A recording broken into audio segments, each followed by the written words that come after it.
The labor union of GM Korea held a series of protests today. Mok-yeon zooms in on the response to the U.S. automaker's decision to close its Gunsan factory last week, which led to thousands of workers being laid off. More than a dozen members of GM Korea's labor union gathered in front of the firm's second-largest shareholder, the Korea Development Bank, in western Seoul on Tuesday, demanding the reversal of GM Korea's decision to shut down its Gunsan assembly plant.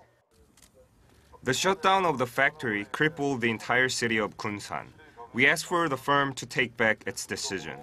We asked the government and the firm to engage in three-party talks with us and discuss crucial problems such as management and layoffs.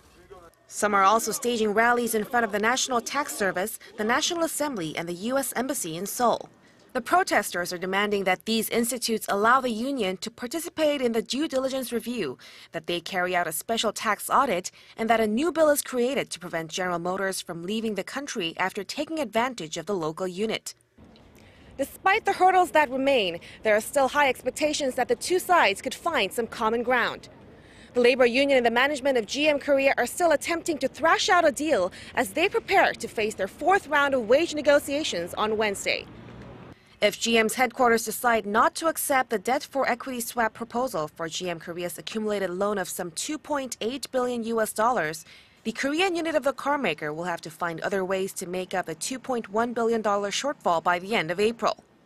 During the third round of wage negotiations, GM Korea had proposed a wage freeze and cuts in bonuses and some other welfare benefits in order to meet the conditions for its parent company to agree to produce new models in Korea. But those demands were rejected by the union last week. Meanwhile, Korea's finance minister Kim Dong-yeon said Tuesday that the government and GM Korea are currently in the process of deciding the right time and scope for due diligence, adding that the government will decide whether to financially support the firm once the investigation is complete. Mok-yeon, Arirang News.